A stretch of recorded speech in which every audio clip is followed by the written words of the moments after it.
Hello, this is the last of our 3 videos on the reader response pages, and I've got 3 more pages to cover with you.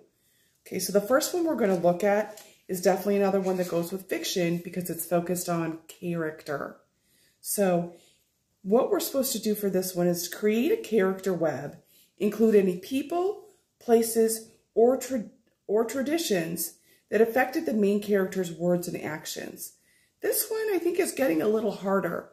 You have to stop and think about your main character and what are some of the different events, places, people in the story that made the main character act, speak, or feel the way that they did. Okay, so I chose the book Nightmares, which my 4th grade class read together. And the author was Jason Segel and Kirsten Miller. I thought this book was awesome. It was so much fun to read. And there's more books in the series. They're just as exciting. When I said who would I recommend it to, I said anyone who likes scary, spooky stories. So if that's your thing, don't forget to check out this book. Okay, but now it's time to do a web. A web is a special kind of graphic organizer. To do this, what I have to do is first I have to put my main character, Charlie, in the middle. And then I connect it up like with my different strands of my web to different places and characters in the story that had a big effect on Charlie. So let me tell you some of my other circles. We know that the center circle is Charlie, but I included his little brother Jack because he was very worried about him, and that determined a lot of the things that Charlie was going to do. I included his best friends Alfie, Paige, and Rocco because they helped him to learn how to be brave in order to help them out of the trouble they were in. Important places I included was the Purple Mansion that he moved into with his new family and didn't seem to like very much. The town that he lived in, Cypress Creek, because that was the setting, and we know setting can be very important to our story. I also included his mom because losing her forever was something that he was very afraid of. I included his stepmonster, or his stepmother, because he was sure she was trying to steal his family from him.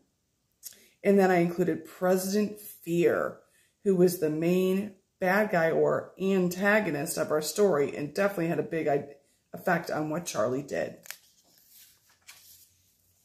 Okay, the next one that I want to talk about is the last 2 of our reader responses are a little harder, and I really wanted to kind of give you some more explanation on how to do those. The first one I said could go with fiction or nonfiction, but let's talk about what the response is. What did you learn about a specific culture or tradition from reading this book? Why do you think the author wrote this story? Wow, those are big questions. So first, let's talk about what culture is.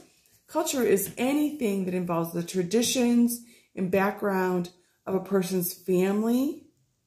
It may be just regular American culture, like we think of. It may be Terre Haute culture, or it may be the culture that's attached to another country or other group of people. So what I chose was a story from our literary anthology, Our Big Reader, called Aguinaldo by Lulu Delacree. I thought it was a pretty good story. I remember really enjoying reading it with my class. And I would recommend it to anyone who likes stories that make you feel good, because it was definitely that kind of story. But now it's time for me to connect it to culture and traditions. So like I said, that took a lot more thought. Let me share with you what I wrote.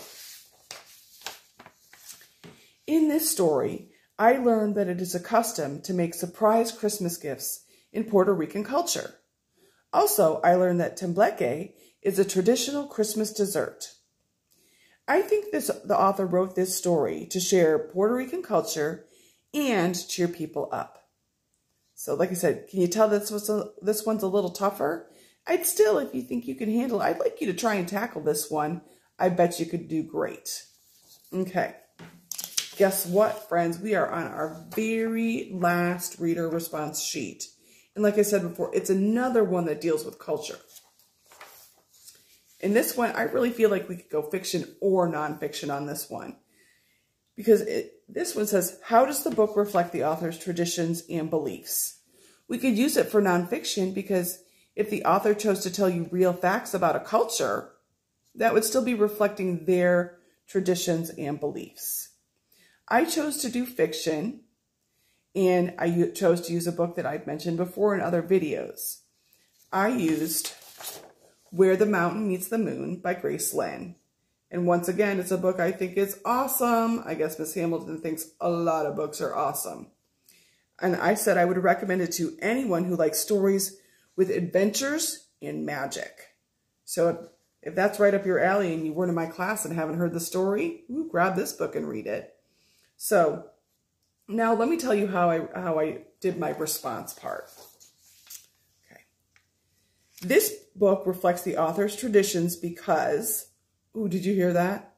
This book reflects the author's traditions because I did a restatement before I started answering the question.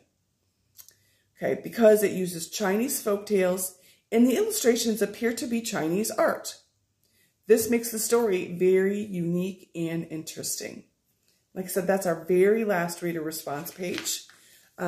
So if you watch these videos, you can match them up with the papers that are in your packet. And I really, really hope it helps you to complete some of these. And don't forget, you can always use extra paper and write more than there's room for on the page. So take care. Bye.